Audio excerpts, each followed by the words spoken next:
Okay, happy Sabat sa tanan. Sa lahat ng ating mga makapanood. Happy Sabat, Mike Son.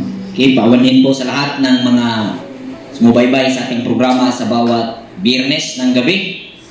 Nagkaroon po tayo ng adjustment at napag-desisyonan na ang live kagabi ay ngayon po natin isasagawa. So,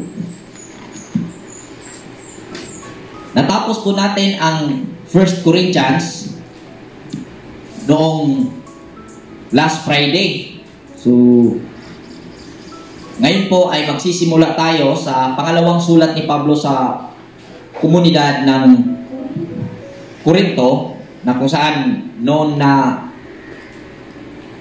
tinatawag lang 2 Corinthians. So, muli nating ipapaalala sa mga manunood na ang sulat na ito ay hindi po ito magkakahiwalay sa bawat chapter o bawat verses. Nais po natin ipaalam sa lahat dahil ako po ay naging dumaan sa sitwasyon na nahilig akong magbasa ng Biblia na hindi naipaalam na yan ay isang sulat para sa isang simbahan na nasa Corinto. At ang nangyayari kapag hindi natin nalaman na ganun pala ang naging kalagayan nun, ay hindi natin mauunawaan ang kabuuhan ng nais iparating o anumang nangyari doon sa komunidad kung saan sinulatan ni Apostol Pablo. Okay, so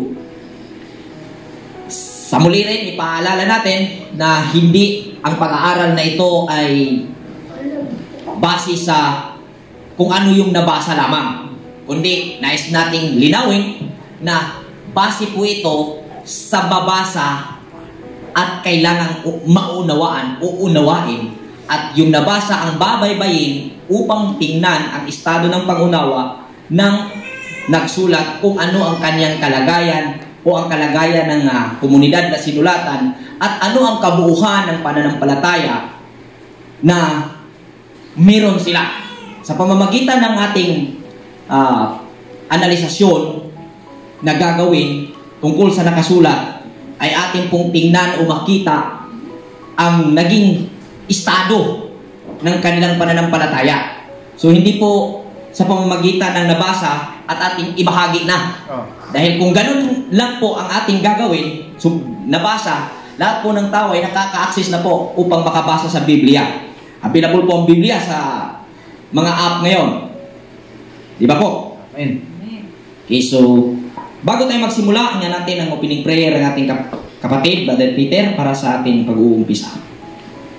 Tayo po'y manalangin, mga kapatid, ang maraming banal sa araw ng Sabat Day. Kami po ay umpisa sa 2 Corinthians, sulat ni San Pablo, para po ipangaral at maintindihan po sa bawat isa na makikinig.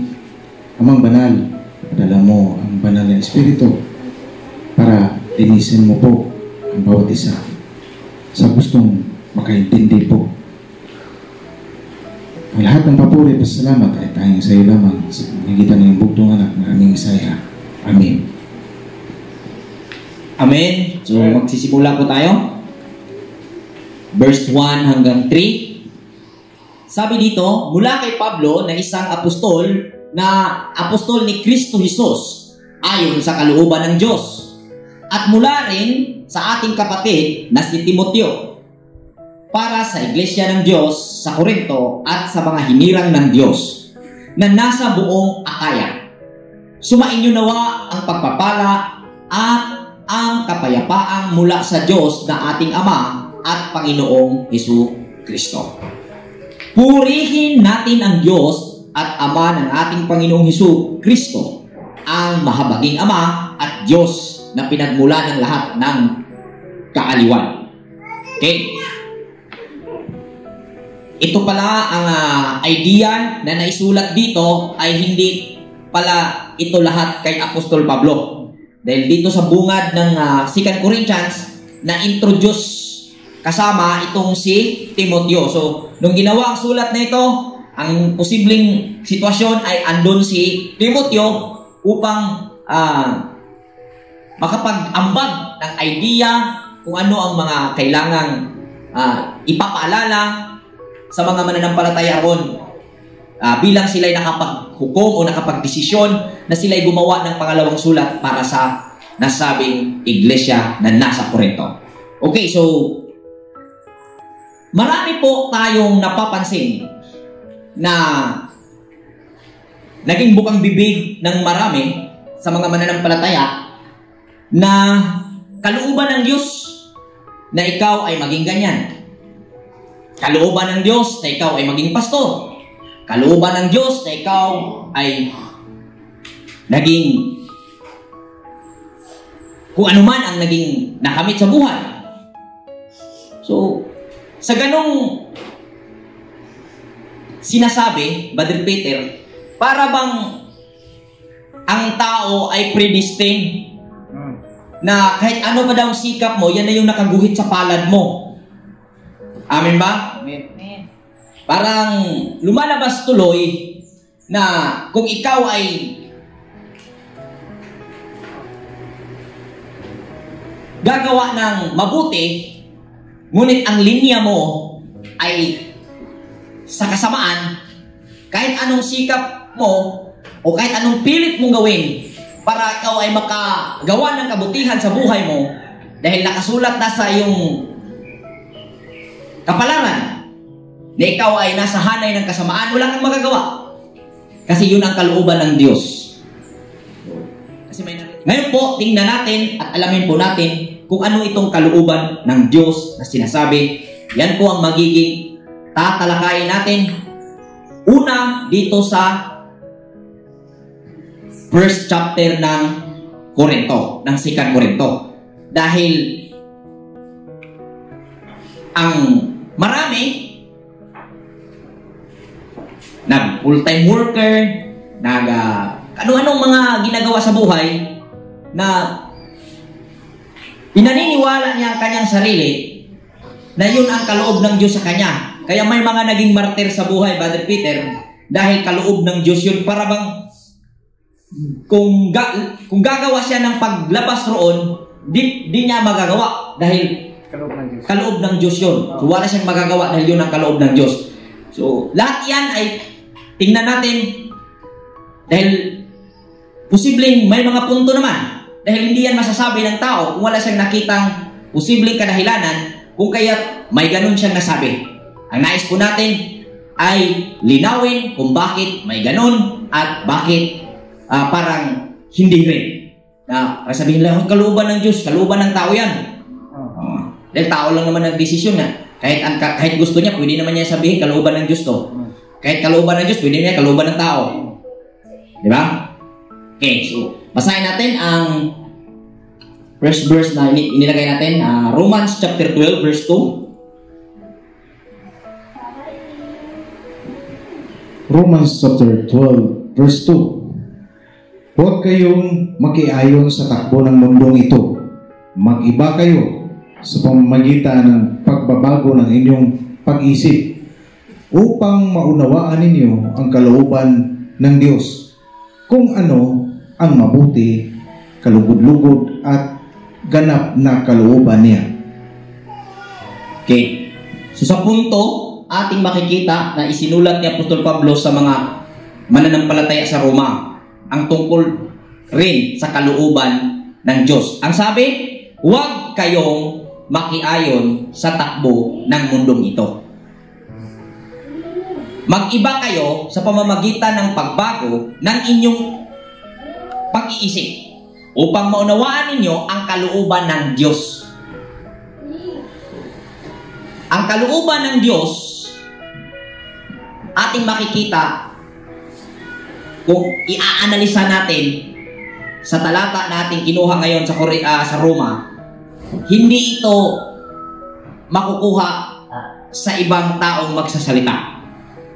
No, kasi ang nakita natin dyan, mag-iba kayo ng pag-iisip. Magbago kayo ng pag-iisip. So yung kalooban ng Diyos ay built-in sa tao at yung bandang dulo ang sabi niya, kung ano ang mabuti, kalugod-lugod at ganap na kalooban niya. So, magbago kayo ng pag-iisip upang maunawaan ninyo ang kalooban ng Diyos, kung ano ang mabuti at kalugod-lugod at ganap na kalooban niya. So, kung kwintaho na to ba, ang kalooban ng Diyos ay yung ganap na kalooban niya, yung kalugod-lugod. Kung ato ning pitahon ng kalugod-lugod, patas ito. Di ba? Win-win situation po ito. Wala pong naging naagrabyado o wala pong sa Bisaya pa way na alkansi. So inana ang kalooban ng Diyos. Ngunit lilinawin pa natin ito sa mga susunod na verses na ating kukunin. So dagdagan pa natin sa Efeso chapter 5 verse 15 to 17.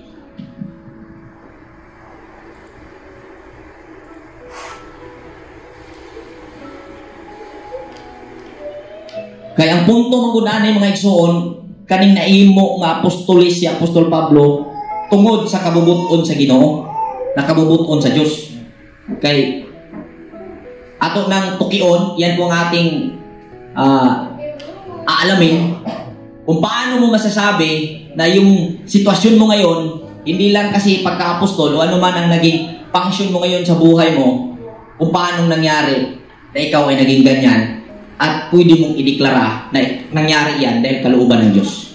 Yan. Basahin natin. Efeso chapter 5 verse 15 to 17. Kaya't mag-ingat kayo kung paano kayo namumuhay. Mamuhay kayong tulad ng matatalino at di tulad ng mga mangmang. Samantalahin ninyo ang bawat pagkakataon na kayo'y makagawa ng mabuti sapagkat punong-puno ng kasamaan ang daigdig ngayon. Huwag kayong maging hangal. Unawain ninyo kung ano ang kalooban ng Panginoon. So, paulit-ulit na unawain ang kalooban ng Panginoon. So, babana tayo ng konti, no?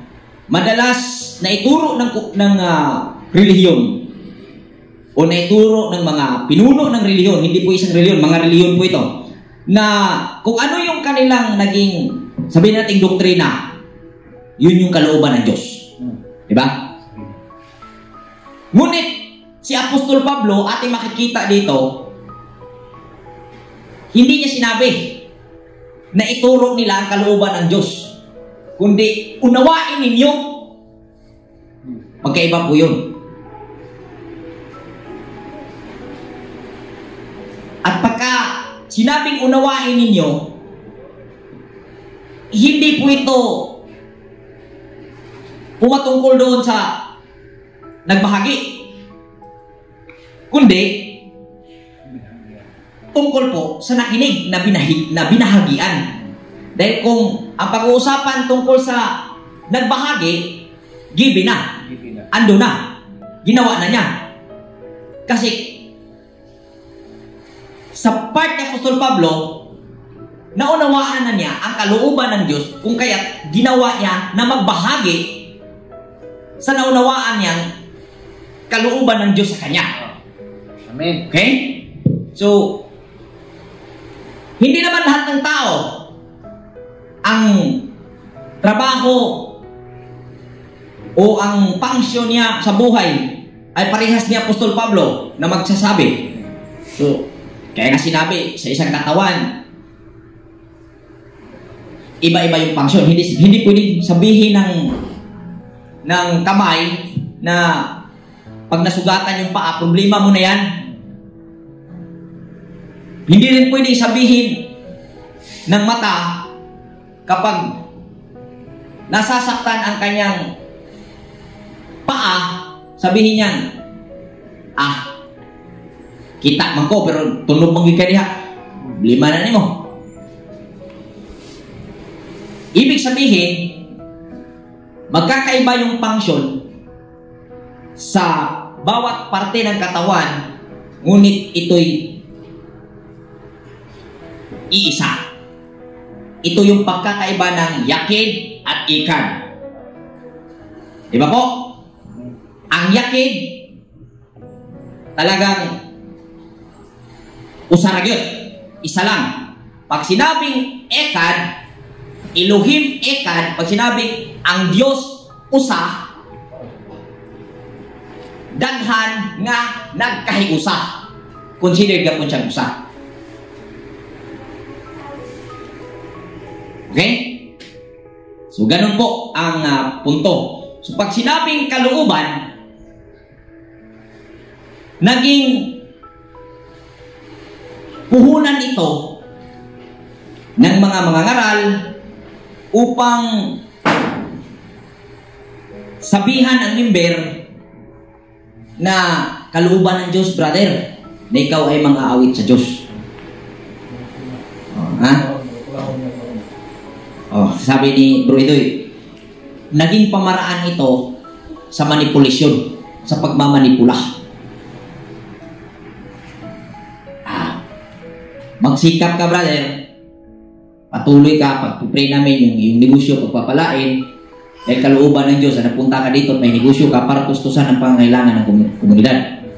Nginana, pwede mga inana, di man siya dautan, pero saan ito nakita? Posible man na yung mga inana yun na function. Possible kaayo na mayroong ganong function na nangyayari sa loob nga ng iglesia, sa loob ng samahan. Ngunit, dahil hindi na ibigay ang malinaw na saan nagmula itong kalooban ng Diyos at paano ka nakakasiguro, Brother Peter, na yan kinalalagyan mo ngayon sa buhay o yan nagiging, kung ikaw man ngayon ay born again at may ministry ka, paano ka nakakasiguro na ang Diyos nga ang naglagay sa iyo niyan? At paano mo nasisiguro yung ginawa mo ngayon bilang ministry mo sa iyong simbahan ay Diyos ang naglagay sa iyo o kalooban ng Diyos niyan? Paano mo uunawain? Kumbaga tulad nito, ang sabi nila ang Diyos ay nagpapatawad. Ngunit wala pong makakapagbigay ng concrete evidence na mapapatunayan niya sa sarili niya na siya pinatawad na ng Diyos. Kung sa kaunawaan na ang Diyos ay separate sa tao. Ganun po yun.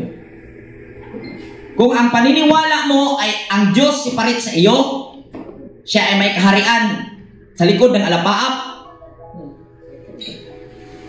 hindi ka makakapagbigay ng konkretong ebidensya o sabihin natin kahit sa sarili mo mismo, hindi mo kayang ideklara na napatawad ka nga ng Diyos. Sa ganung sitwasyon din, kung ang paniniwala mo ang Diyos ay separate sa iyo, hindi mo rin masisigurado na yung ginagawa mo ngayon na sinasabi ng iba o mismong inunawa mo sa sarili mo, ito'y kalooban ng Diyos, hindi ka rin sigurado. Dahil pag dumating yung time na nasa struggle na mga sitwasyon ka sa napili mong naging ministry, ay baka sabihin mo, hindi pala ito ang kalooban ng Diyos para sa akin. Diba? Okay? So, next verse. Sa Salmo 143, versikulo 10. Mga awit 143 verse 10. Ikaw ang aking Diyos, ako ay turuan na aking masunod ang iyong kalooban. Ang espiritu mo'y maging aking tanglaw sa aking paglakad sa ligtas na daan. Ikaw ang aking Diyos, ako ay iyong turuan na aking masunod ang iyong kalooban.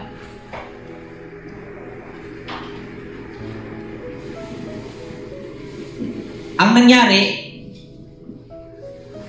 ang mga tao dumulog sa Diyos at humingi ng katuruan na siya ay maturuan tungkol sa kalooban ng Diyos. Ngunit walang Diyos na nakinig. Walang Diyos na nagsasalita. Kaya dito na po umintra ang mga leader ng reliyon. na nagsisilbing physical na appearance ng Diyos na magbibigay at magtuturo sa kalooban ng Diyos. O dito na umintra. At ang negative na nangyari at negatibong epekto sa mga tao, mga kapatid, tungkol sa usaping kalooban ng Diyos, laganap sa ating lugar, laganap halos sa buong mundo, na ang nakakaalam sa kalooban ng Diyos ay ang leader ng relihiyon o pinasasakupan mo ngayong grupo tungkol sa relasyon sa Diyos na itinuturo sa iyo. Ang nakakaalam niyan, ang leader lang. Amen ba? Amen. Lumalabas tuloy na ikaw ay walang akses sa Diyos.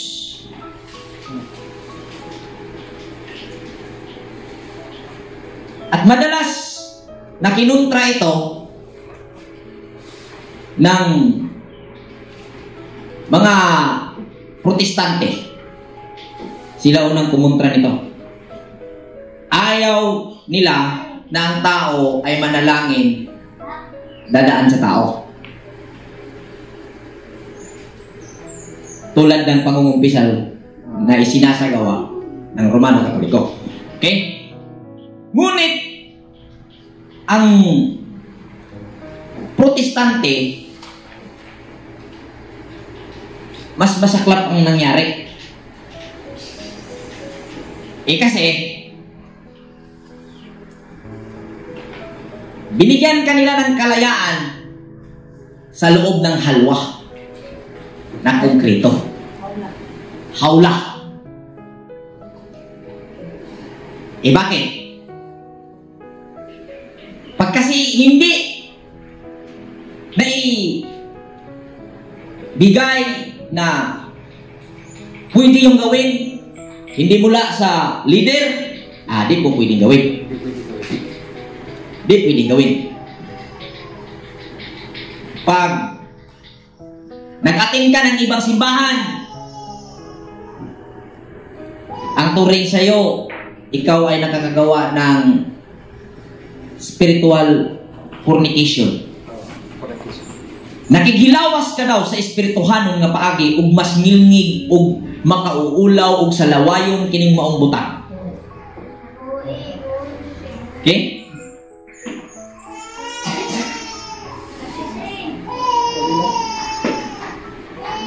Ug unsay dako nga lintunganay hinungdan ani nga pagkabot tungod kay ang kadaghanan nagtuo nga ang Dios nagpuyo ibabaw luyo anang mga panganon.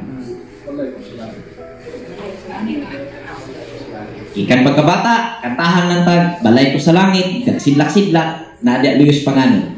Sa inana kasayon o sa inana ka simple na manipula ang hunahuna sa daghang katawhan karon. No? Balay ko sa langit, nagasidlak-sidlak, unya, ngano kunong taas ang langit, kaysa dihang sa unang panahon, ang langit dool pa kayo, kay ang Diyos maistorya pa sa tao. Tungod kuno kay naglubok man si Adan, unya, gipanungo ni Adan, kay nag-alsa niya sa alho, masangko mo kuno sa langit, yan gipanungo, nga ano man kasamo, kay di ko kalubok og tarong, ang langit nagpalayo kuno sa tao. Bisan mura siya katawanan nga istorya, pero mitatak sa una-una sa daghan nga kabataan o sa ilang pagdako, migamot kini ug nahimong dakong pagtuo sa kada tawo nga nakadungog sa maong pagtulunan. Amen. Nahimong dakong kahoy, migamot ug nahimong dakong kahoy, nahimong dakong pagtuo. Sige ako, may tuo ko sa una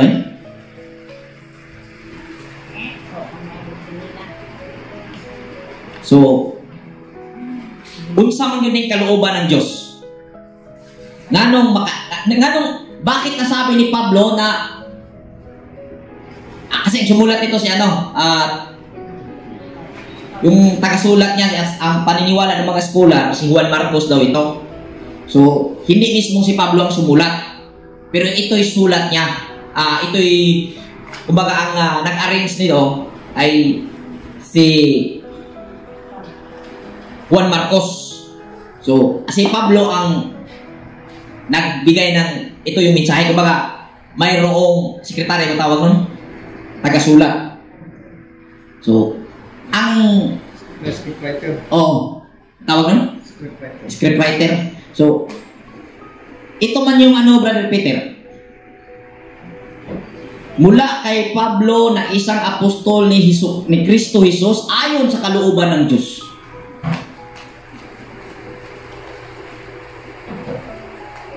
Sabi ni ayon sa kalooban ng Diyos, maraming mag-claim na nagpastor ko, kalooban ng Diyos ito eh.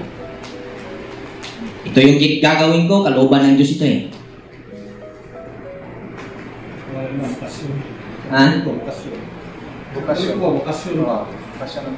Bukasyon tawag na? Munsa man? Tawag ka sa tawanan ko na sa siguro ko sige. Bukasyon.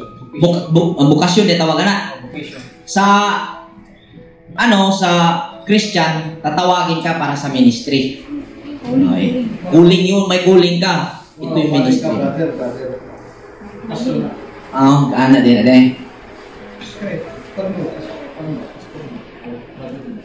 Tingnan natin na sunod na verse. John chapter 7 verse 16 to 18.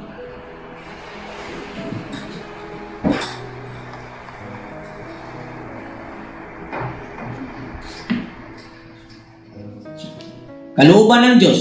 Pero may mga influencer nagsasabi, ikaw daw ang architect sa iyong sariling bukas. Tapos may kalooban ng Diyos. Tapos narinig itong sayings na ito, napakaano nito eh, sikat ito eh. Sabi, ikaw ang architect ng iyong sariling, ng iyong kinabukasan. Asa na yung mga nagsabing kalooban ng Diyos? Bakit nila kinontra ito? Gibo.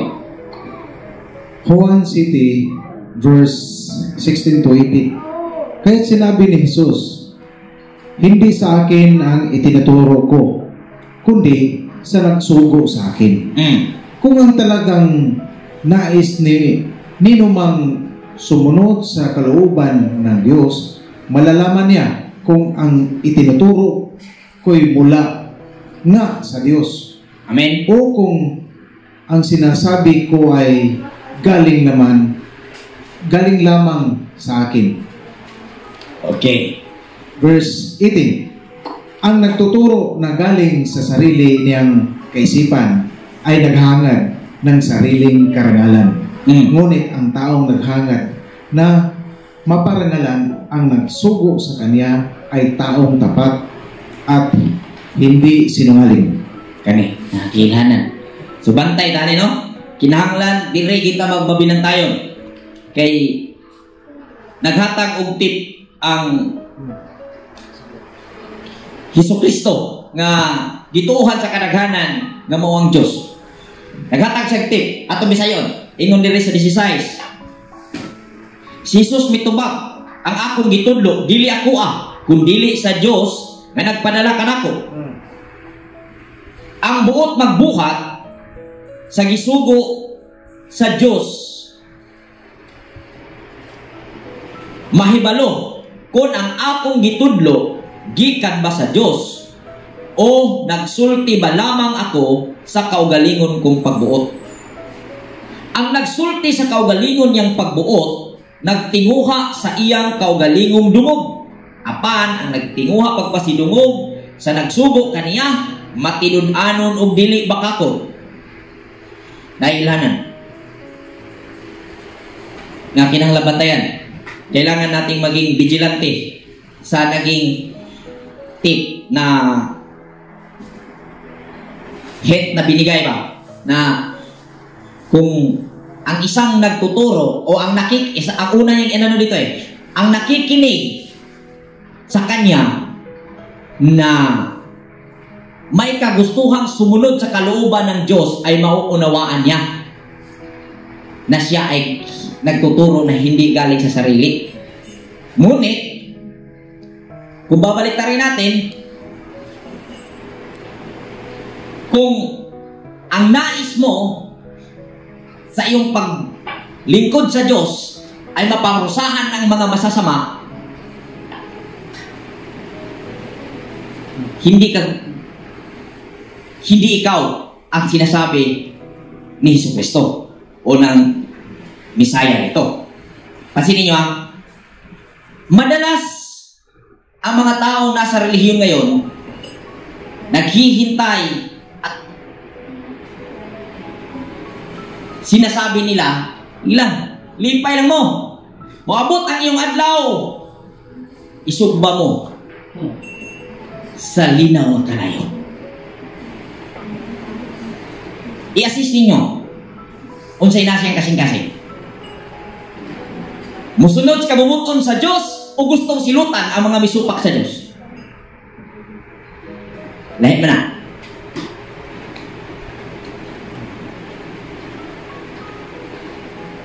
Kaya kung susunod ka sa kalooban ng Diyos, hindi ka judgmental.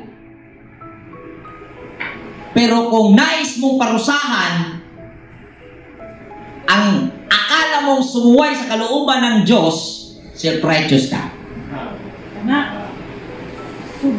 Amin po ba? Self-righteous ka. Pag self-righteous, kasama na po doon, judgmental ka. Kasi, pag sinabi mong self-righteous, ikaw yung tama, mali sila. So, judgmental ka. Dito kailangan, magbantay ba?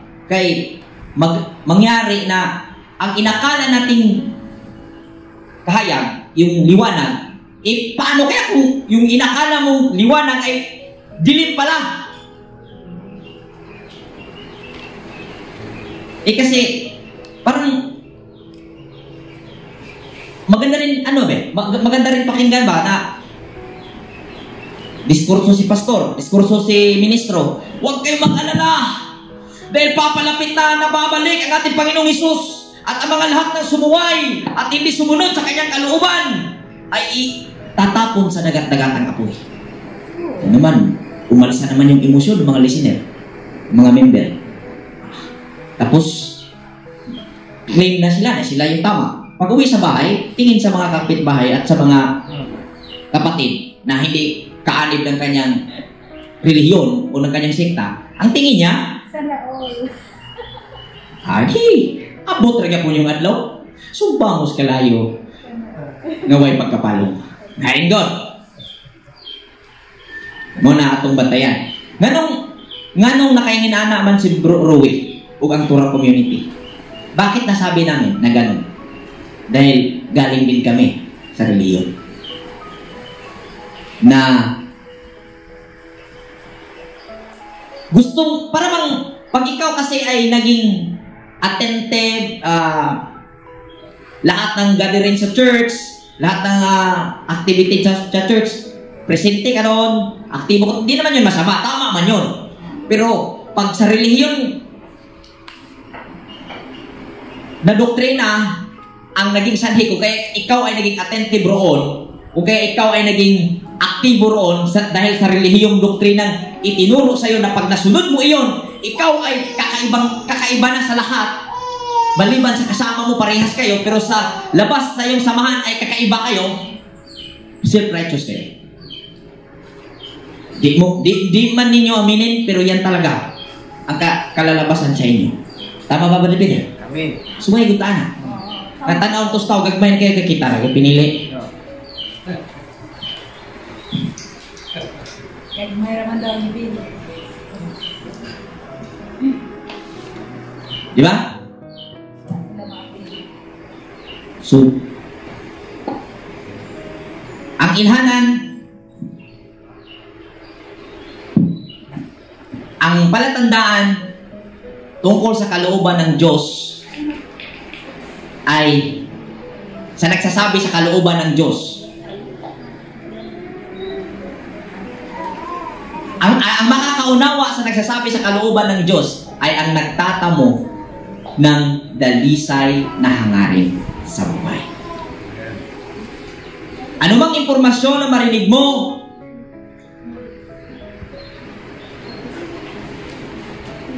kung lason yan sa pangdinig ng iba,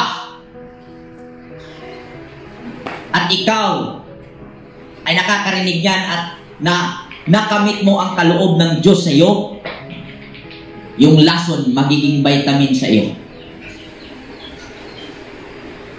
Baliktad rin, kahit pa vitamins ang maririnig na impormasyon, kung hindi mo na i-manage ang kaloob ng Diyos sa iyo, iba yung kaloob at iba yung kalooban. Pansinin nyo yan, magkasunod yan.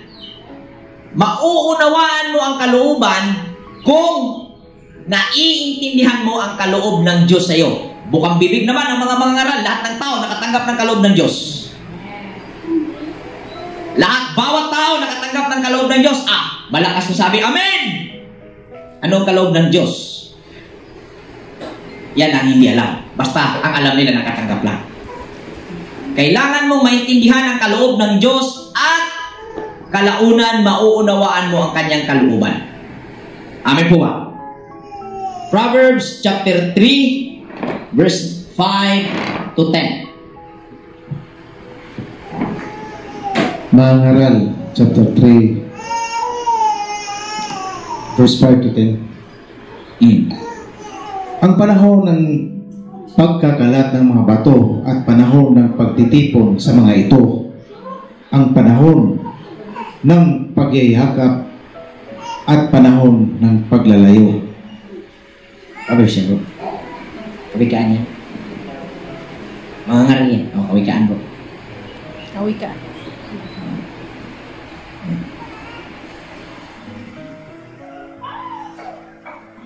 Chapter 5.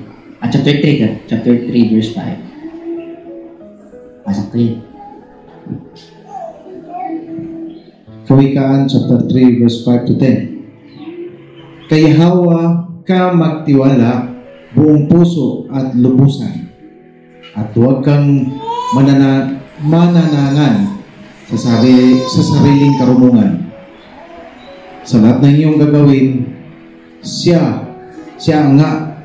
nga'y alalahanin upang ikay patnubayan sa iyong mga tatahakin. Huwag mong ipagyabang ang iyong malalaman. Igalang mo't sundin si Yahweh at lumayo ka sa kasamaan. Sa gayon, ikaw ay lalakas at magiging matatag. Mawawala ang pighati, gagaling ang iyong sugat. Parangalan mo si Yahweh sa pamamagitan ng iyong mga kayamanan, at mula sa iyong mga pinakamainam na ani, siya ay iyo ring handugan. Sa gayon, kamalig mo ay lagi ng aapaw. Sisidlan ng inumin ay hindi nga matutuyuan.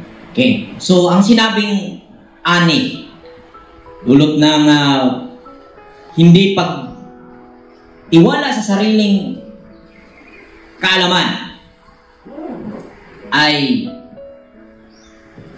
magsanhi na mapupuno ang kamali at sasagana yung ani.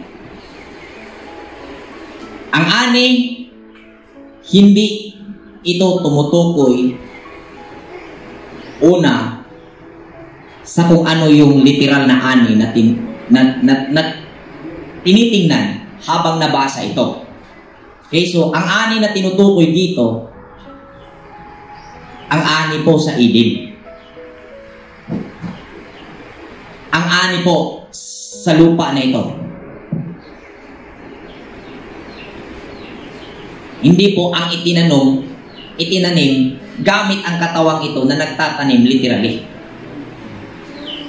ng literal na mga pananim. Okay? At yung kamalig dito ay ang sarili mo. Proverbs chapter 2 verse 1 to 8.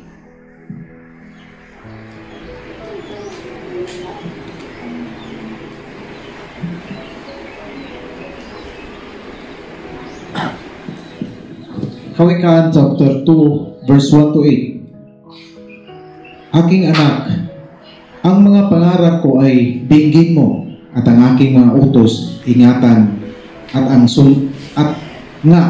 sundin mo. Ang pakinig mo'y ibaling sa wastong karunungan, at ito ay isipin ng iyong maunawaan.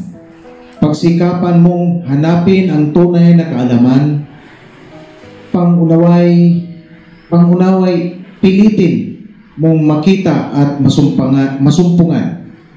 Kung ito ay parang pila na iyong hahanapin at tulad ng ginto na iyong minanahin, malalaman mo kung ano ang kahulugan, ang paggalang at pagsunod kay Yahweh, at matatamo ang kaalaman tungkol sa Diyos, sapagkat si Yahweh ang nagkaloob ng karunungan. Sa bibig niya ang kaalaman at unaway bumubukan. Bibigyan niya ng unawa ang matuwid, ang pamumuhay at ang taong matapat ay kanyang iingatan. Binabantayan niya ang daan ng katarungan at ang lakad ng lingkod niya ay kanyang sinusubaybayan. Okay. Balikan natin ng kunti itong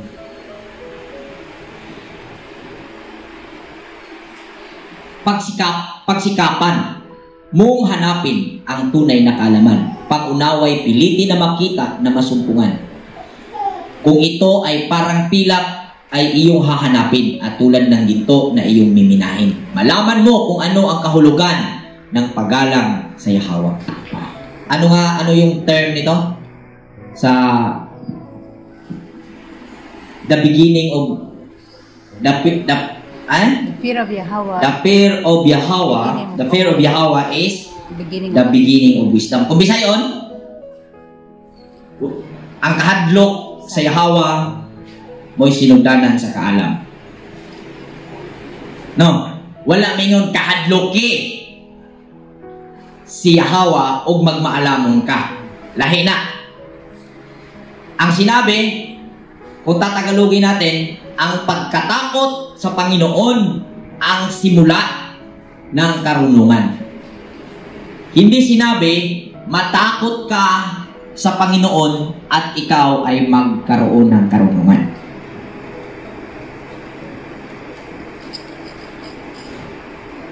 So, ang kaloob ng Diyos ay ang matakot sa Yahweh. Matakot sa Panginoon. At upang iyong maunawaan, hanapin mo, pilitin mo ang pangunaway makamtan.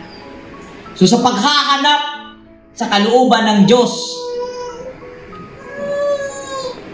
hindi ito maririnig sa bibig ng tao. Hanapin mo ang pangunawa. At ang pangunawa ang magbibigay sa iyo ng kahulugan kung ano ang ibig sabihin matakot ka sa Yahweh. Dahil pag nasa iyo ang pangunawa, alam mo ang kalooban. Bakit pangunawa ang kailangan? Dahil binigyan ka ng kaloob. May kaloob ang Diyos sa iyo. Pangunawa sa ano? Pangunawa tungkol sa kaloob niya. Ano ang kaloob ng Diyos sa tao? Ang mga siwa, ang pangalagaan, ang sakahin, ang idin, ang espiritual na hardin na napapaloob sa pisikal na katawan natin. Amin po ba? So pangunawa po ang kailangan upang maintindihan ang kalooban ng Diyos. Okay? So bakit naging apostolis si Apostol Pablo? Na nasabing kaloob ng Diyos. Kung ating mapapansin at ating masusubaybayan ang istorya sa buhay ni Apostol Pablo, siya ay naging pangunahing tao dyan sa kasaysayan ng New Testament na may buong pagsisikap na patayin ang mga nagpapatuloy sa itinuro ng Misaya. Anong dahilan? Dahil nais ni Pablo, nais ni Apostol Pablo na maging magiting na lingkod ng Diyos na kanyang kinikilala at pinaglilingkuran sa buhay niya sa pamamagitan ng itinuro sa kanya ng relihiyon na kinabibilangan niya. So, lahat ng ginawa ni Apostol Pablo dulot sa kanyang pangarap na maging mabuting lingkod sa hinaharap. Kaya pinagsisikapan niya na mapatay ang lahat ng Mesiyanic, ang lahat ng mga sumampalataya sa dala o sa itinuro ni Jesus.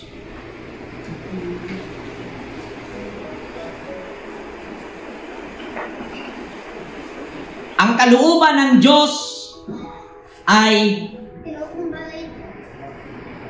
ito ay ang kakayahan ng bawat tao na makita ang magandang mangyayari sa hinaharap.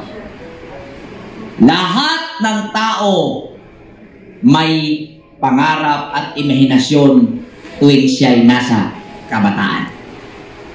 Sa edad 12, 10, pataas, nakikita niya ang kanyang pangarap at mga magandang mangyayari sa hinaharap. At nagsisimula siya na yun ay kanyang naging pangarap. At sa aking pagkakaintindi, ang ganong sitwasyon o ganong kaganapan o ganong estado sa tao ay nangyari na ang Diyos ay nangusap sa kanya tungkol sa kalooban niya. Dahil ang Diyos ay nasa tao at ang kapasidad ng bawat tao na makatingin sa hinaharap niya tuwing sa kabataang edad niya ay kaloob ng Diyos sa bawat tao. Dulot ng kapasidad na naka-built-in sa kanya na bilang naging tahanan niya ang sistema ng pagkamatuwid na siyang Diyos. At doon nangyari ang kaloob ng Diyos. Base sa pangarap na tiningnan mo sa hinaharap. Okay? Base sa tiningnan mong pangarap at magandang mangyayari sa hinaharap. Sa kabataang edad mo, 10 hanggang 12 pataas yan. Natingnan mo yan. Yan, gusto ko yan. Kung gusto. Habang naglalakad ka, may mga imahinasyon ka sa kabataang edad mo. Ano po ba?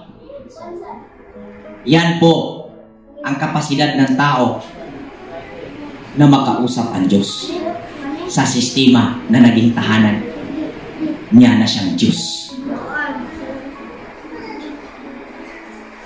Dahil ang tao ay kinapos sa pangunawa, may mga nangyayari sa kanya dulot ng kanyang pangarap sa nakita niyang maganda sa hinaharap. Dulot sa kapos siya ng pangunawa dahil hindi alam ng tao na yung mga panahong iyon, period of time na iyon, ay ang nangusap sa kanya ang sistema ng kanyang tahanan na yan ang magiging future niya. At kung ano yung nangyayari, di niya naiintindihan na yun pala ay ang unti-unting katuparan ng kanyang pangarap na mga magagandang mangyayari sa buhay niya sa hinaharap. Amen. Sa ganyan po. So, kailangan natin maunawaan ang kaloob. Ang kaloob ng Diyos sa tao ay ang mga siwa, mga laga, pagyamanin. Dahil binigyan tayo. Ang kaloob niya sa atin is privilege. Pribilehiyo ng buhay. Na makapag-drive, makakapagpananim, at makakapanahan sa Eden, sa paraiso, sa paradise. Amen po ba? Amen. Period of time na ikaw ay nakakakita sa mga magandang mangyayari sa hinaharap, huwag mong baliwalain. Puso mo, gumawa ka ng tama, gumawa ka ng patas at makatarungan sa bawat sitwasyong nagaganap. Dahil habang nangyari ang period of time na yon, na-send mo ang gusto mo. Nung nakita mo kung ano ang magandang mangyayari sa iyo, yun yung kaloob niya. Yun yung kalooban niya sa iyo. At magiging makakamit ng tao iyon kung magiging responsible siya sa mga kaganapang darating sa buhay niya, tulad ni Jose. Makikita at mauunawaan mo sa panaginip ni Jose, pangarap niyang maging pinuno sa kanyang sambayanan sa Israel. Maging tatay at nanay niya ay maging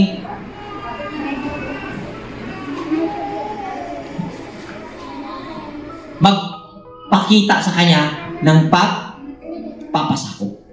Okay? Ang magandang nangyari kay Jose, hindi niya kinontra ang proseso na unti-unti na magiging tulay, magiging dadaanan, magiging kabuuhang proseso upang ma-fulfill ang kalooban ng Diyos sa kanya. Okay? Lahat ng tao dumadaan sa edad 10, 12, 13, 14, nakakakita po siya ng iba't ibang imahinasyon sa kanyang isipan. At sa oras na yun, sa panahong yun, sa puntong yun, hindi alam ng tao na ang sistema ng pagkamatuwid na naging tahanan niya ang nangusap sa kanya na ito ang mangyayari sa iyo. Ngunit ayaw ng tao. Amen po ba? Ngunit dito ay Apostol Pablo nangyari rin. Gusto niyang maging ganap at magiting na lingkod, apostol ng Diyos. Ngunit siya ay pabilang sa hanay ng relihiyon o mga relihiyon at nagiging sanhi upang mapigilan ang patuloy na proseso. Ngunit dahil sa dalisay, dahil sa dalisay na intensyon ni Apostol Pablo na makapaglingkod at makapangaral,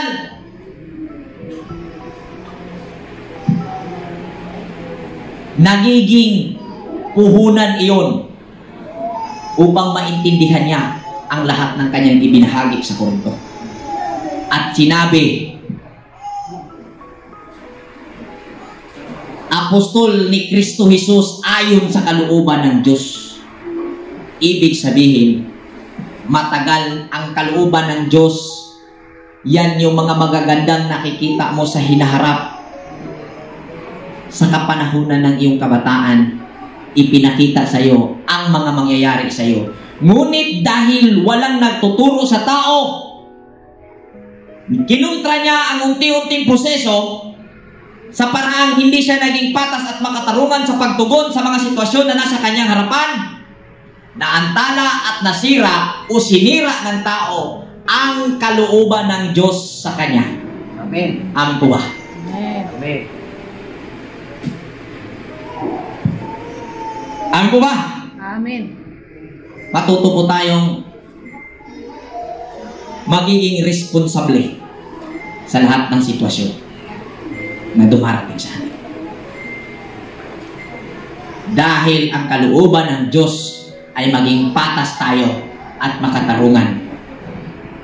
Dahil yun ang tanging paraan upang ang magandang nakikita mo sa hinaharap ay lahat ng iyon ay maisang katuparan. Amin po ba? Lahat ng iyong imahinasyong nakikita ay magiging posible. Amen. Huwag mo lang kontrahin ang proseso na nagaganap sa buhay mo. At ito ay nakukontra ng tao, kinukontra ng tao sa paraan na naging hindi siya makatarungan sa pagtugon sa bawat sitwasyon. Itong impormasyon na ito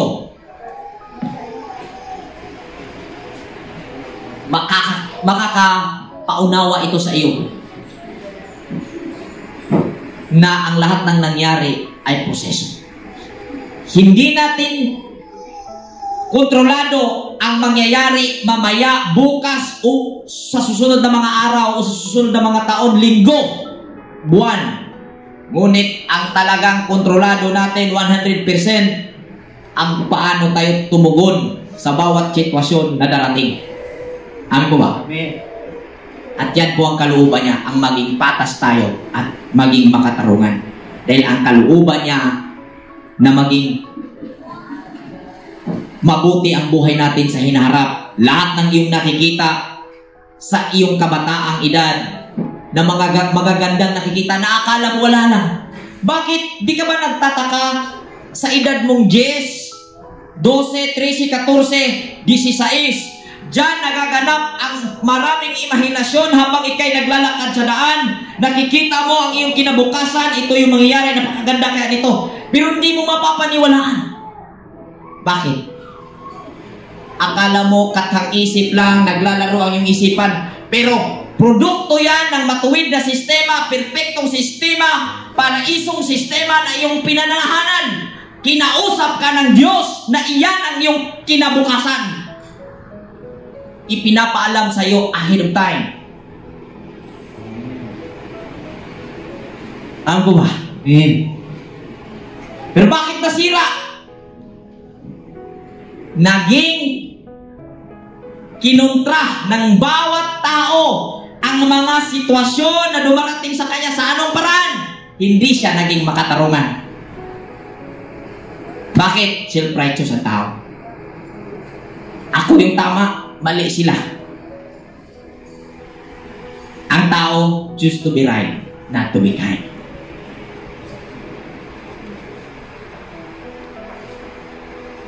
Pagpipili ka na tama ka, masisira ang proseso. Piliin mo ang makatarungan.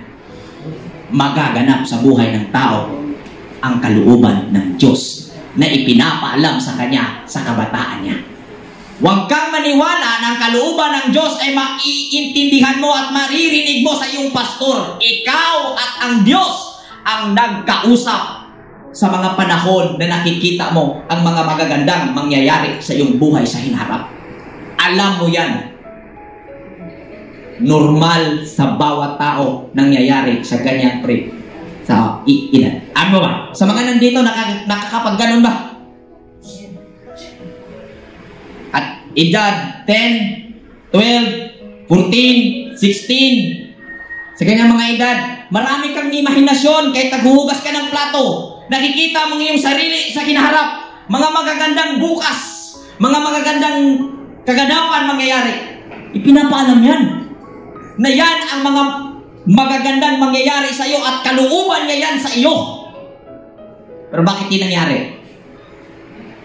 Una, hindi ka naniniwala dahil walang nagtuturo sa iyo na yun ay oras na kinausap ka ng sistemang naging tahanan mo upang mapabuti at mapaganda ang buhay mo. Anong sabi sa Osias? Ang aking bayan ay nagagagpahamak dahil sa kakulangan ng kaalaman. Sa ano? Sa pag-aaral o sa pag-uobserba sa kanyang pagkatao. Sira yung buhay niya. Sira yung buhay. Amen po ba? Huwag po kayong maniwala na yung tinutukoy sa Osias na ang aking bayan ay nangagpahamak dahil sa kakulangan ng kaalaman, dahil daw yun sa hindi alam ang tunay na pangalan ng may likha, Yahweh. Huwag kayong maniwala. Atik yan. Hindi kasi inalam kung ano ang pangalan ng Misaya, Yeshua. Kasinungalingan yan. Maging observant ka sa sarili mo. Nangungusap ang Diyos sa iyo. Nangungusap ang Diyos sa bawat isa sa atin. Kung ngayon nasa edad ka ng 40, marami ang naging nakita mo sa imahinasyon sa edad mo 10-12. Ngayon mismo ang kinalalagyan mo. Amin po ba? Kaya hindi ko kailangan na may magsabi, may paaralan o may mga dean o sino pa mga professor magsabi tama yung sinabi niya. Hindi kailangan. Dahil kayo mismong nakakarinig, alam ninyo kung ano itong sinasabi ko. Hindi kailangan ng may pruweba at ebidensya mula sa sinsya o anumang mga kilalang paaralan upang ito'y tanghaling tama at totoo. Dahil ikaw ang nakakarinig nito, alam mo kung ano ito. Amen po ba? Amen.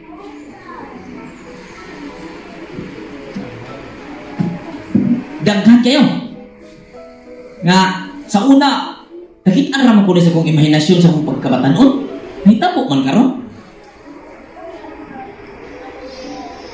Usahay, mamatay na ng taka itong nakita, dili mahitabo. Kaya inagapit na mo at pirming minatugubon ang pamaagi sa panahon. Yahweh is provider.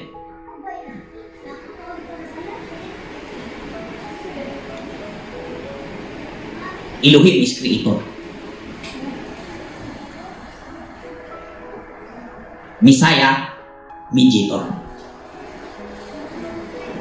At ang lahat ng yan ay nasa tao. Next.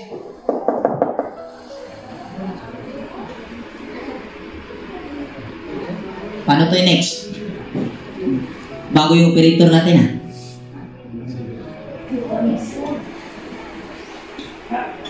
Okay? Ayun. Pagka sinabing Yud-Hi-Waw-He, sa ating naging nalaman sa mga pag-aaral natin, yan ay ang panahon at ang enerhiya. Provider. Kaya nga sabi, may mga nagsasabi, ang panahon, great healer, at the same time, great killer. Di ba? Time and energy, the provider. Ang panahon, great healer, great killer. Ano sabi sa Deuteronomy? Tungkol sa kanyang pagpapakilala sa sarili. Ako ang pumabatay, ako ang nagpapagaling. Sabi ni Yahweh. Healer at killer. Time and energy. Amen? Amen. Yan, di po to patsamba-tsamba ang itinuro ng Torah community. Realidad po ito na ating nauobserbahan na nangyayari, na ating nakikita. Elohim o Diyos, pagkamatuwid na sistema, asan? Inside and outside. Kung sa ingon sa tumang katigulangan, dong maura ginayong kabilin. Pabilin sa pagkamatarong dong. Kay walay higayon nga ang kangit-ngit nagmadaugon sa kahayag. Way dautan nga nagmadaugon sa kahit-ngit. Di ba? Muna gingon sa mga katigulangan. Nga naman, ang umiiral o pinapairal ng panahon at ng enerhiya na sistema ay ang pagkamatuwid. Yan ang Diyos na naging tahanan natin dito sa loob ng katawang ito. Tayo ay sumibol. Tayo ay nag-exist. Produkto tayo ng enerhiya at panahon at ng sistema. Naging buhay, at ang buhay ay may sitwasyon, at yan ang bawat isa sa atin. Pag sinabing Masya in Greek Kristo, yan po ay ang anak ng Diyos. Pag sinabing anak ng Diyos, wisdom. At ang wisdom, hindi po yan kaagad wisdom. May proseso po yan.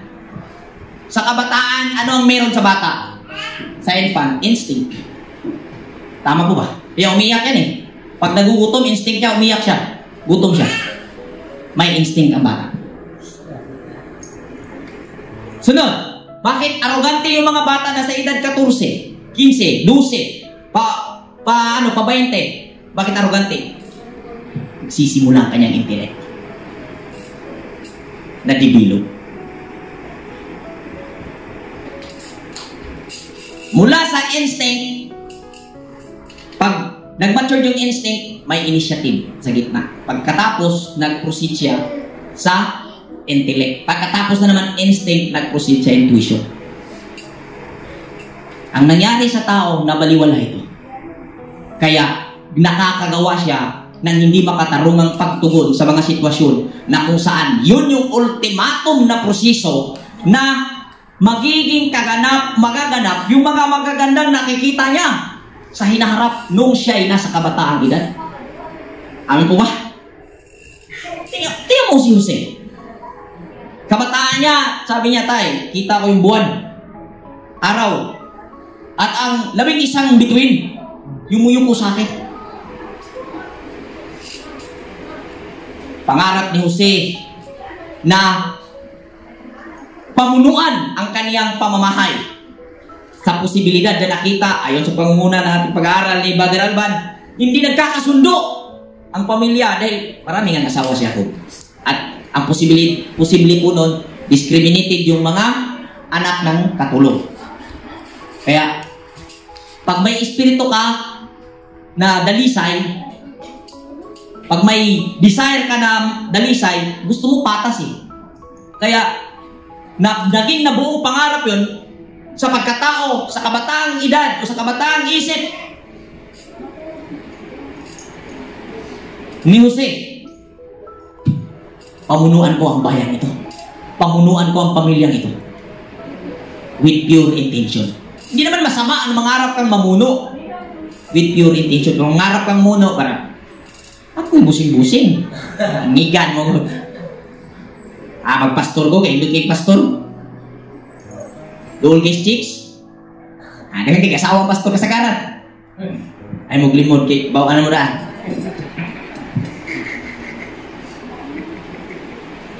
May ralas tarong. Bigin mo kalimutan na. Pag sinabing Yeshua, tao po ito. Hindi po ito Diyos. Tao. Pero yung nagawa niya, o ang gumagawa niya, o ang ginagawa niya, gawain ng Diyos. Dahil sa pagkatao niya, na-perform ang pagkamatuwid. Diyan po tayo magkakaroon ng, linaw. Paano yan? Tatag yung Iglesia ni Cristo. Tao, si Jesus, tao. Basa, bihon. Sabi ni Jesus, ang anak ng tao ay narito. Papalagan mo ba yun? Si Jesus na mismo nagsabi, tao ako. Tao siya. Papalagan mo pa. Bakit mo ipipilit na siya Diyos? Siya mismo, sinungaling ba siya? Di ba? Kaya nagkaroon ng debate. So, pag sinabing Jesus, tumutukoy po yan, kaya nga isiniset po siya as example sa lahat. Kung Diyos yan na inisip nyo hindi magagawa ng tao ang gawain ng Diyos, ba't pa siya pinapadala, napakabubo naman ng Diyos ninyo. Nagpapadala siya ng example, hindi naman pala kayang gawin ng tao. Magkwintasan mo eh. O sabihin mo yung kasulti, estudyante ka, kasi mo maestro o example, pero di mo kayang buhaton itong example. Kaya bawa pagin siya, hindi mo kaya. Kabugo, maestro ha. At the same time, ibigin na yung pag-ilas mo Ginoo o yung kwintahon.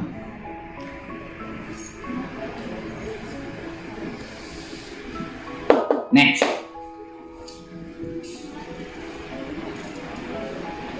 So, muna to.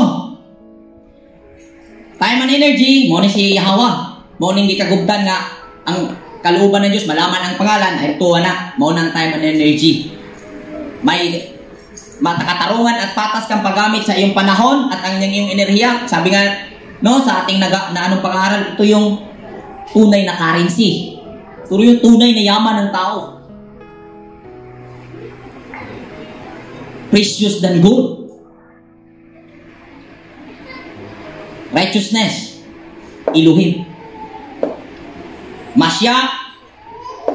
Yan po ang salugan. Hindi po yan si Jesus. Kundi yan po ang active sa pagkatao ni Jesus. Kung kaya siya ay nakakapagturo, nakakapagsabi kung ano ang tama at makatarungang pamamaraan para ang tao ay mabuhay na matuwid. Next. So, ganyan po ang format na ating nakita. So, ito, energy, sistema, masyak, nasa loob po ito ng katawan. Ito po yung lupa ng Eden. Pasok natin. Oh, yan. Yan yung nasa loob natin.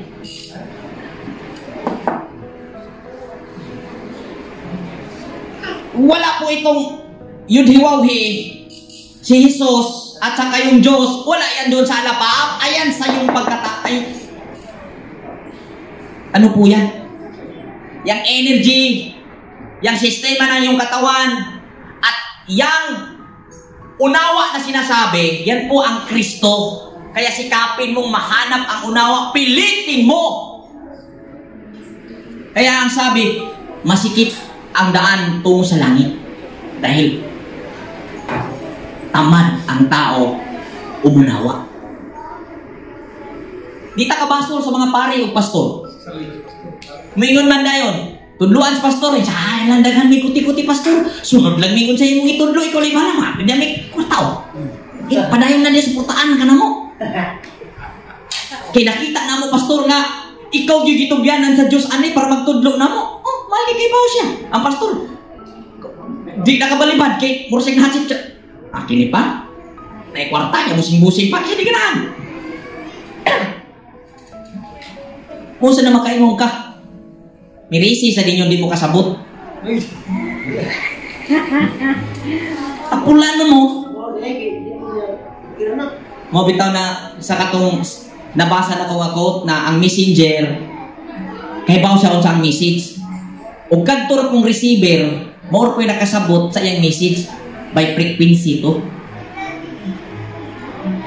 O nga, kung tinuod ka ka messenger, di ka masakit kung may mutusay mo.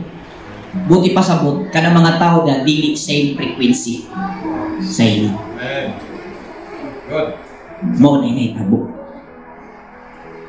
Pilitin ang unawa. Yan naman, ganong gamay na makasabot. Gamay naman kayo mag-analyze. Tapulan. Pero patabi apeting kugihana. Pachismisa, napaka kugihan. Panigosyuha nga mamintaha, agrabing kugihana. Amen? Pero tungkol sa estado sa tao, ito masasabi ko, hanapin o kukunin natin ang ating pangangailangan. Lahat ng pangangailangan natin, kukunin natin sa loob ng katawan na ito. Huwag mong gamitin ang iyong katawan upang kunin ang iyong pangangailangan. Saka mo gamitin ang iyong katawan kapag nakuha mo na ang iyong kailangan dito sa loob ng katawan. Amin po ba? Yan po ang pras. Dalawang pamamaraan po yan. Una, espiritual. Pag naiano na po, i-apply mo na ito reality. Gamitin mo na yung katawan. Una, hanapin mo ang iyong pangangailangan sa loob ng iyong katawan. Lahat ng pangangailangan, lahat ng kailangan, nasa loob ng iyong katawan. Eden ito. Pero pag ang gagawin ng tao, ginamit ang kanyang pisikal na katawan upang kunin at hanapin ang kanyang pangangailangan, sinira mo ang Eden. Sa madaling salita, lumayas ka sa Eden. Nagtamo ka ng hindi tamang pangunawa sa ganong sitwasyon. Mauunawaan natin, pinalayas ka nga ng Eden. Hindi ka pa balik sa Eden. Andyan ka sa Eden, pero wala ka sa hardin. Hindi ka nakakabenepisyo sa mga bunga roon. Amin po ba? Nasa labas ka lang. Okay? So, ganito po yung pangyayari, ha? Next. Yan. So, na-recognize mo na ngayon kung ano ang kaloob ng Diyos. Ang kaloob ng Diyos sa atin, ang kaloob sa atin ng malikha, ito. Ang kanyang energy. Ito, kaloob yan eh. Nasa loob ng Eden yan. Complete package yan. Kaya ang sabi, the Holy Trinity. At hindi nabigyan ng malinaw na explanation. Diyos Amahan, Diyos Anak, Diyos Espiritu. Hitabo yung inanak. Mauni mga igsoon. Ang bala ang tulo ka persona. Haigod. Wala na dito. Wala na dito sa tabok slaod. Wala na dito ibabos panganod. Nanani mo. Wala yan doon. Nasa sayo yan. Ito, nasa sayo yan. Nasa bawat isa sa atin. Dahil bawat isa sa atin, lilinawin ko lang, nung iniluwal ka mula sa iyong nanay, pinili ka para magkaroon ng opportunity. Amen. Pinili ka na. Ipaglabas mo, nakarinig ka, may pinili Israel, hindi ako Israel. Hindi ko pinili. Pastilan. Ang Israel ay hindi po physical na usapin. Espiritual na usapin. Ganyan po yan. So, ano naman ang tao? Ito yung tao. Ang tao ang kasalukuyang sitwasyon ng kamalayan na nasa katawan. Ang lahat ng ito ay ang tinatawag na kamalayan. Pag may energy, may sistema, may masyak, ang resulta po niyan ay kamalayan. Yan po yung tinatawag na buhay. At kung ano ang sitwasyon yan, kung may sitwasyon na yan, yan na yung tao.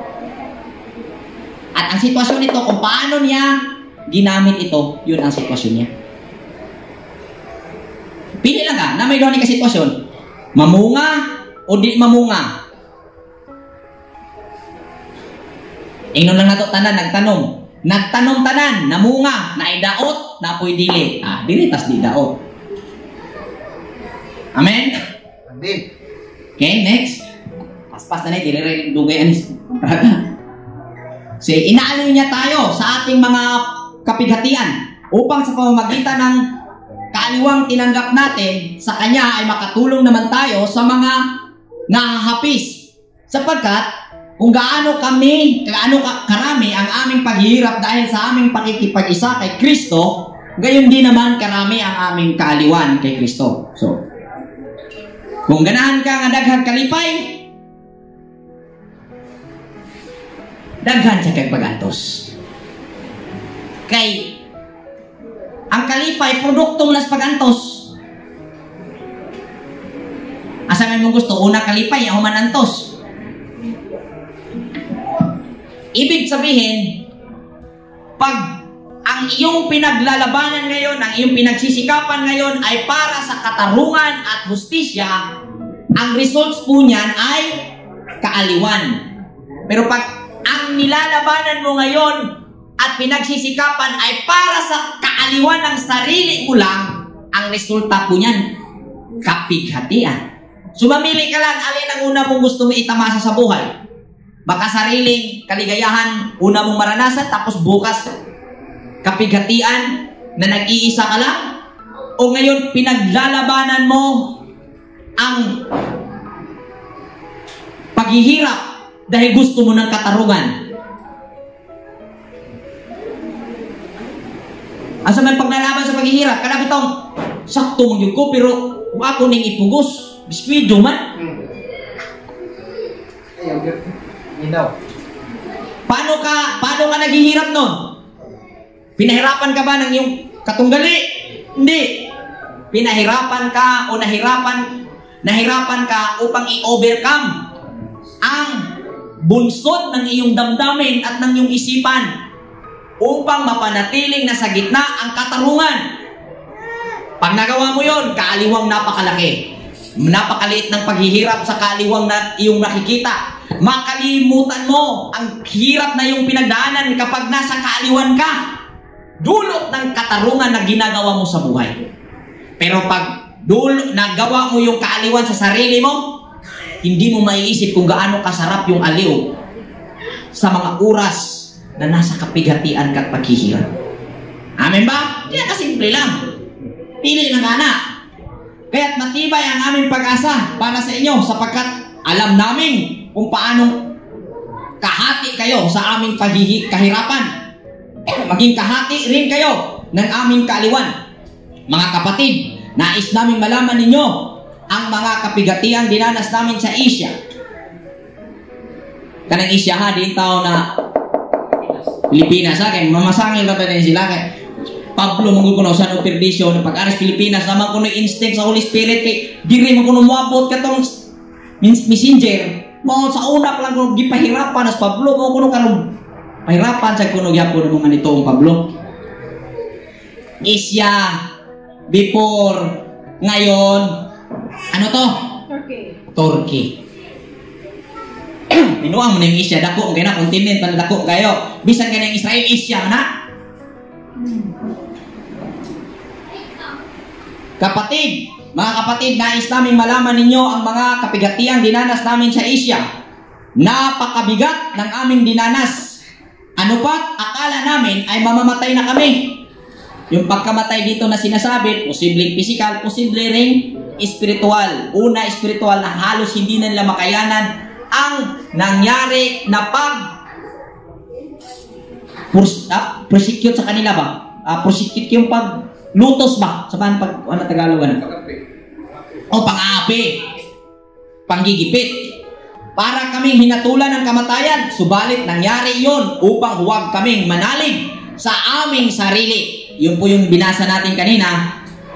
Binasa ni Brother Peter sa proverbio. Kahit ano mangyari, huwag kang maniwala o umaasa sa iyong sariling kaalaman. Umaasa ka sa tunay na kaalaman at ang tunay na kaalaman ay katarungan.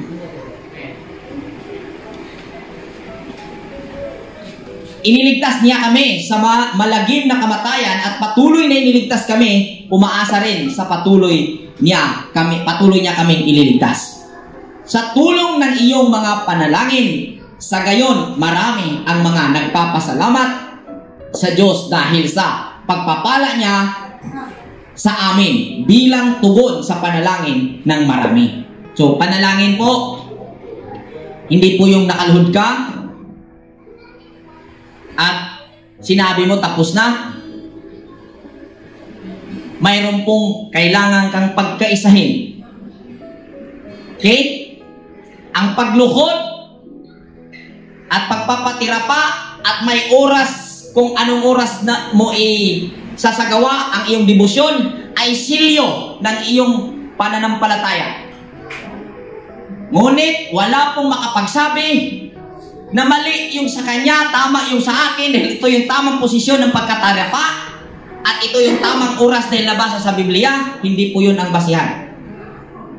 Disgresyon ng bawat mananampalataya kung kailan niya isasagawa ang silyo ng kanyang pananampalataya bilang ritual ng kanyang pagtuo. Pananampalataya. Bakit ba kailangan ng ritual? Yung debosyon, bakit kailangan? Kung ang Diyos ay Espiritu, sambahin sa Espiritu at katotohanan, bakit kayo sayo-sayo na? Kaya Espiritu magana. Di mo nakita. Pwede naman, Espiritu raman nga nung magpabautis mo paman mo, Espiritu raman day, paglimpyo, nung wato pa magdagat. Di ba? Kaya ang imong aksyon mo ipakikiusa sa imong hunahuna o pagbati. Amen. Lain siya kay, mingong ka kay love you. Love you dear, mahal kay tika, pero wa kay buhat. Ang aksyon mo isilyo sa imong pulong. Aw.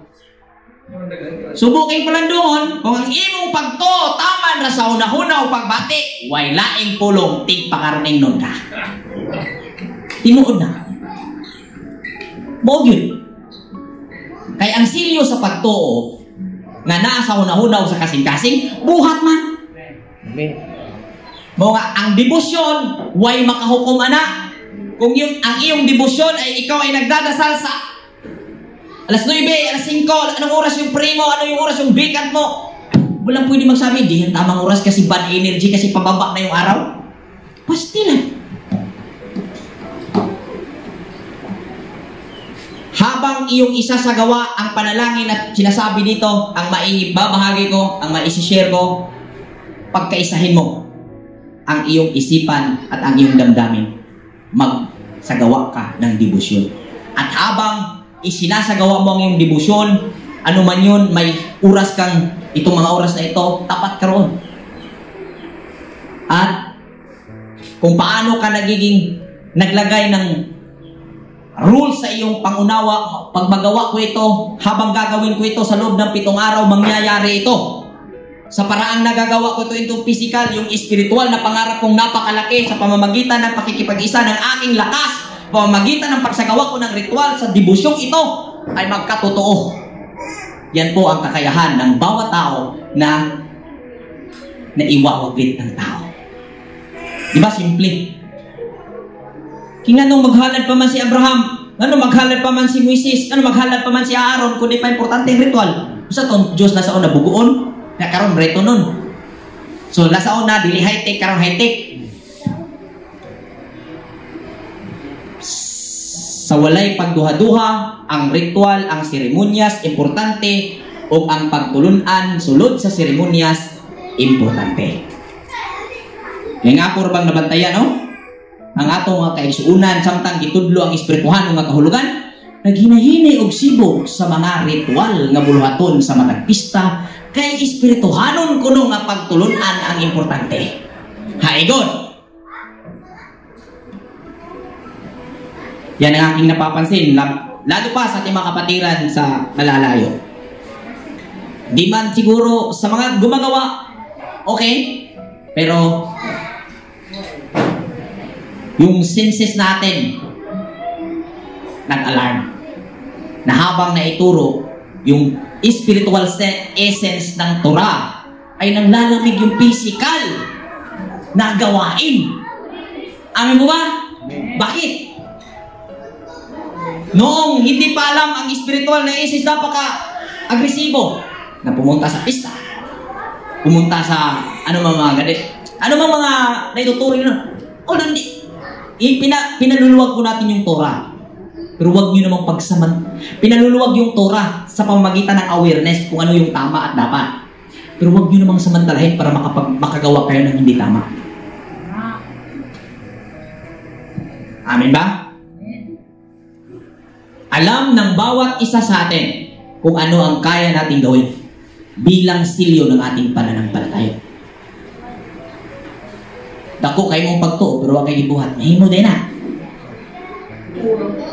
Tula ka maluwas. Ikaw karon Torah community, pero Baptist type. Once you are saved, you're always saved. Hindi pwede na.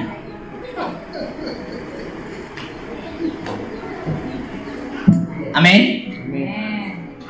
Kung ang nabantayan, labi na mga pahinumdum ni, paalala ko ito, lalo pa sa ating mga kapatiran na nasa ibang bansa. Dahil, no? Last mga year celebration, nakita ko kanya-kanya yung post na, hindi naman sa inano natin na nire-require yung mag-post, pero the abundance of heart ko, no, the mouth speak, ang expression karon sa pag-speak, anda naman sa social media. Wala ko nakita nag-post na yung celebrate ang living bread, na wala nag-post. Mahina na siya. Gusto na ilahan, yung karamaman. No, ang hidaan. No, giklaro lang na to, dili ni siya pang unsa-unsa diha, dili atong isiping og tarong. Kung doon na tayo kadasig sa una, mayroon po tayong kasiglahan, ka-aggressive, sa tayo po'y Christian pa, o ano mang kinabibilangan natin pananampalataya, huwag natin alisin yun.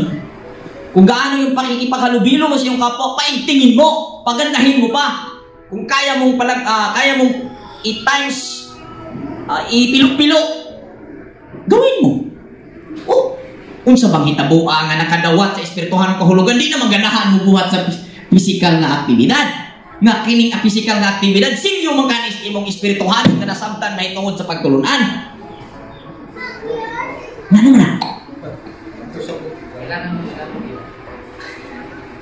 Anong nangyari nang nalaman ang espiritual na aral tungkol sa Torah, Tagalog to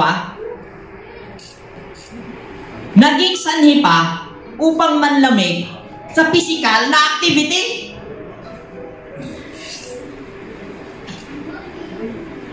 Wa tay kalainan sa baptis kung maingon man ana. Wa tay pagkakaiba sa baptis. Once you're saved, you're always saved. Dahil, ba't ka pa magpapakahirap? Si Kristo ay naipako sa krus para sa iyong pagkakasalanan at maniwala ka lang sumamba sa kanyang pangalan, ligtas ka na. Ngayon, alam na natin ang tunay na kahulugan. Bakit pa natin pahirapan natin sarili para sa mga ritual? Silyo yan ang iyong pananampalataya. Hindi ko po sinasabi kung paanong ginawa nila noon, yun din ang gagawin mo. Ang ritual ay nagbabago, ngunit ang seremonyas ay hindi nagbabago. Seremonyas means appointed times. Naalala sa mga tinudlong panahon. Programa ba? Ang programa, kanunay programa, palaging may program sa bawat pista. Ngunit, sa bawat programa ay may pagbabago. Dahil kailangan i-assist ng leader ang sitwasyon at panahon para isagawa ng may kaayusan at katarungan at harmony ang lahat ng magdadalo. Naibatasan usahay nga, basta oras-oras, bahala ko yung membro. Ay, gabi ka. Sus, makatingin po tayo, butas sa rin niya. Okay, stick to, diba? Pinag-ana sa oras, bahala ko pa yung membro. Daro kasi, madunay, lohin. Human na yun. Sugo na yun. Samang kindness na diba na?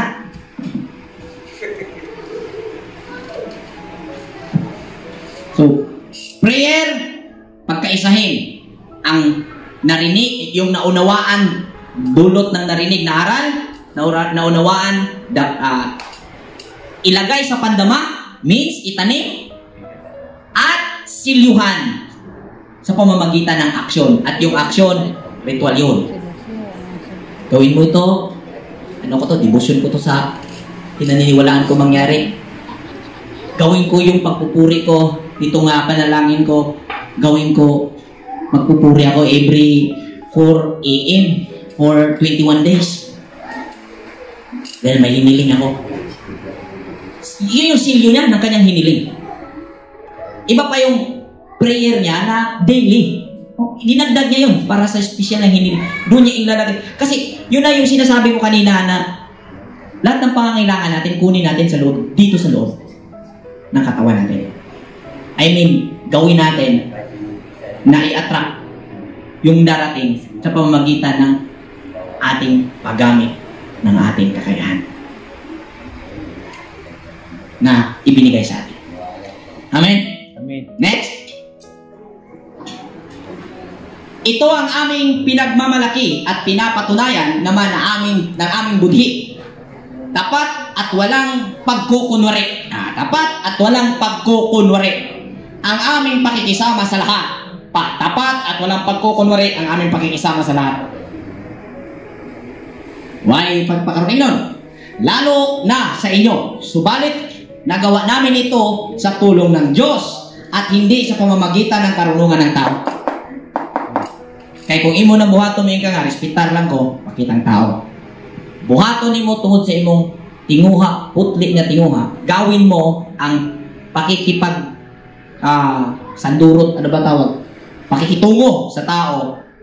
Base sa alam mong intensyon, sabihin na natin, nakikipag ka sa iyong kapitbahay na nagpista. Ano yung intensyon mo ron? Alam mo, ikaw yung may intensyon. Ang tao ang nakakalam sa sarili niyang espiritu. Pero kung asno ang nandun, baliin mo. Diyan magkakaroon ng application. Ikaw yung nakakalam sa sarili mong espiritu, asno mang espiritu. Wanto mo ko kay gusto ko galubilo. Sa laing nga pagi ka ng may kalainan ba? Ang intensyon mo, dili ingon nga to build relation na ma-enlighten sila nimo, kundi na-attach nung ka dito sa ilaha. Ikaw kahibawa na dili lain tao. Amen ba? Mamitaw mingon. Kaya pa sinabi, huwag kang maghukom. Diyos ang huhukom, hindi tao. Ibig sabihin, application naman sa atin, pag nakita natin may ganun, huwag kang Diyos ang huhukom. Ibig sabihin, gawin mo ang iyong pakikitungo. Ang bulay nasa sayo. Handle with care. Nasa sayo. Pag nakakita ka ng ganun, ang responsibilidad wala sa kanya, nasa sayo.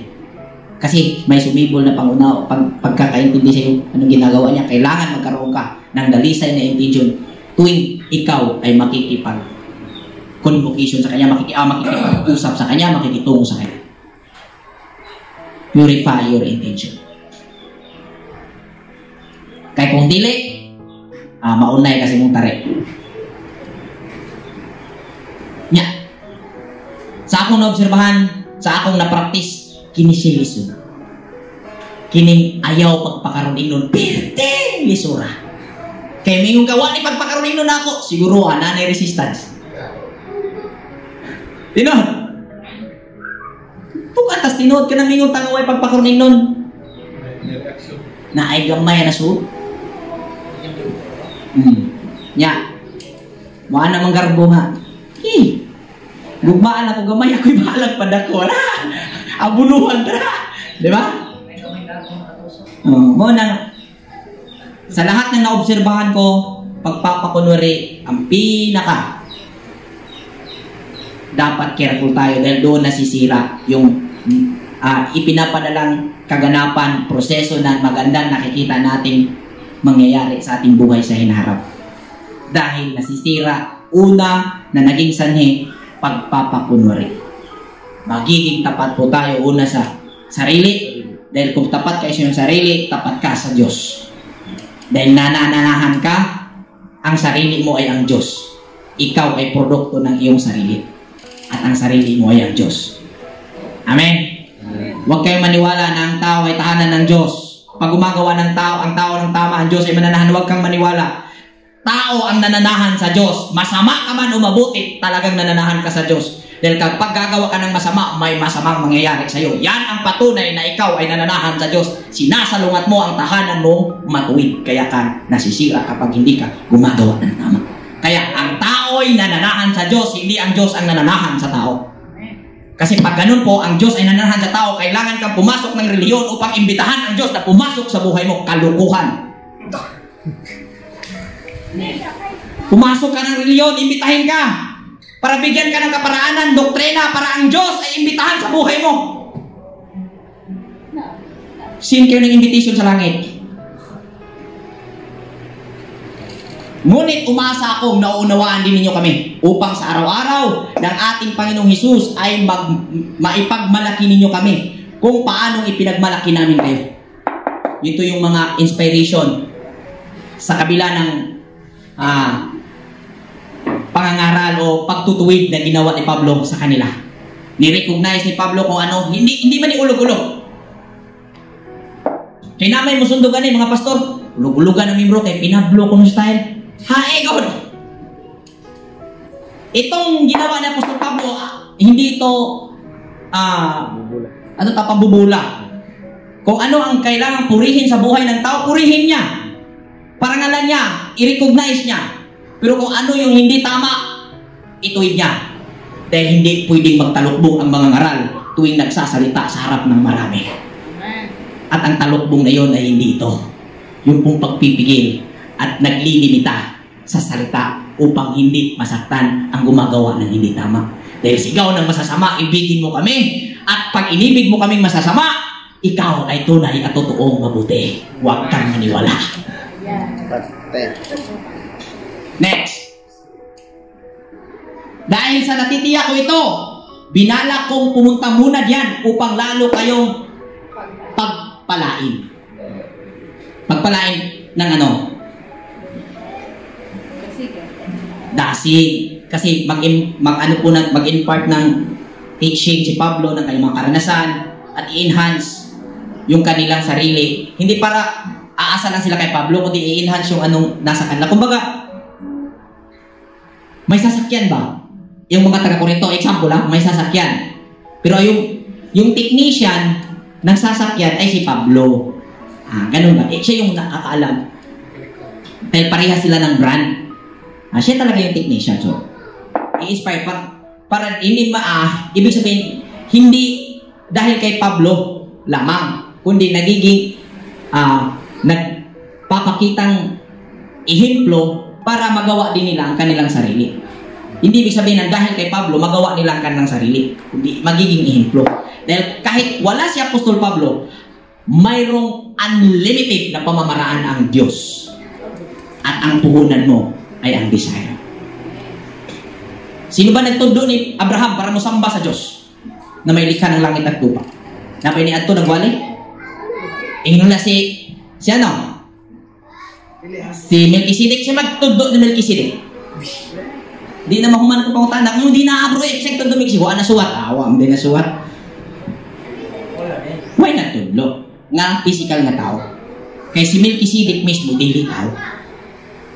Melchizedek, yan po yung righteous information o righteous na kaunawaan na dumating kay Abraham upang gumawa siya ng tama sa mga bagong sitwasyon na nangyari sa kanya na kailangan niyang tumugon ng patas at makatarungan.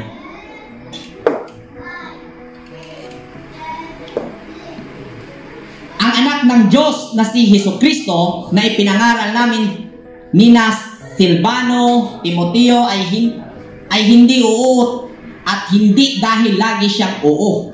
Okay? Na ano pala tayo? Akit tayo isa sa 18. Kung paano ang Diyos ay tapat, gayon din ang salita ko sa inyo. Ang oo, ngayon ay nanatiling oo.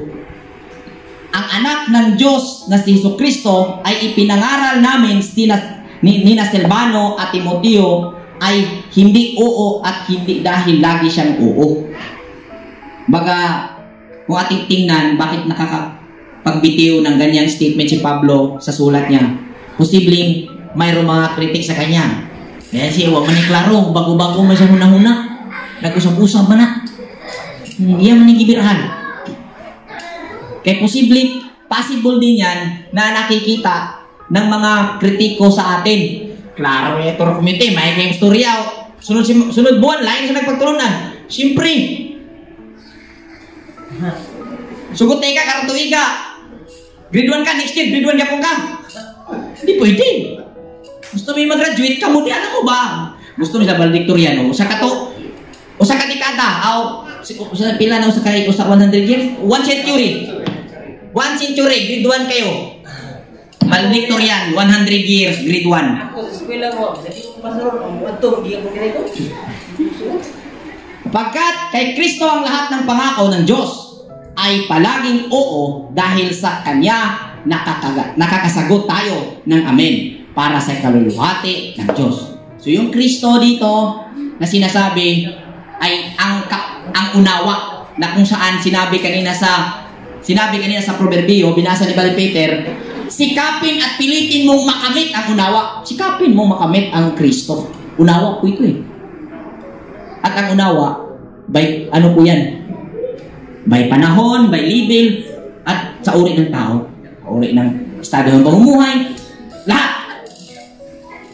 Ang Diyos ang nagpapatibay sa amin at sa inyo sa pamamagitan ng pakikipag-isa kay Kristo. Pakikipag-isa sa unawa na nakamit.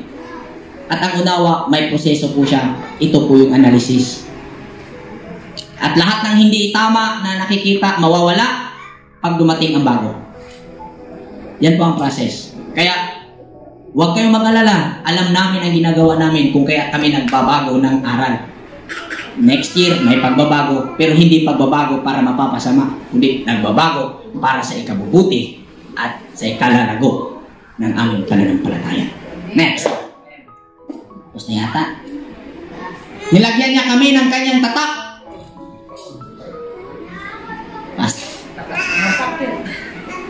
Nilagyan niya kami ng kanyang tatak. Pinagkaloob ng kanyang espiritu bilang patunay na tutuparin niya ang kanyang mga ipinangako. Kaning tatak, dili ni tatak atong butang diri aktang bisita sa ato ha. Yang ipangutana na to. Kung naitatak, kung yawa ka buhat og matarong, maluwas di. Siya dili. Way tatak ka buhat og matarong, nagbalik sa imong Ginoong Kristo, maluwas dili. Siya, di ko kahukom. Subot niya pasabot, basta way tatak, baduhaan. Bisag nagbuhat og matarong. Pero pag naitatak, kanya, wa ka buhat matarong, di ka pa maluwas. Mas ka po sana tatak, no? Di ka po klaro. Saksi ko ang Diyos, alam niya ang laman ng aking puso. To, kita mo, lumabas na dito. Isiniwalat na ni Apostol Pablo na ang kanyang puhunan kung kaya't niya gagawa niya ang maraming pangangaral at maraming pagpapagal dahil sa laman ng kanyang puso, at ang laman ng kanyang puso ay dalisay na makapaglingkod sa Diyos ng matuwid at mabuti. At yun yung nangyayari sa kanya. At noon, yung paglilingkod na nakikita niya, akala niya, yun na yung nangyayari sa kanya nung nasa relihiyon siya ng Judaism sa sektang Pariseo. Hindi sa nais naming pangunahan kayo sapagkat alam namin sinisikap ninyong maging matatag sa pananampalataya. Nais lamang naming tumulong upang maging maligaya kayo. Next! Wala na? Okay, so dito po nagtatapos ang ating pag-aaral. Nawa po napupulutan ng aral. Hindi po natin inano yung nabasa. Kundi yung naging sanhi kung bakit naisulat iyon at ating nabasa. Okay? Salamat sa Elohim. Happy Sabat. Magandang araw po sa lahat. Shalom. Shalom.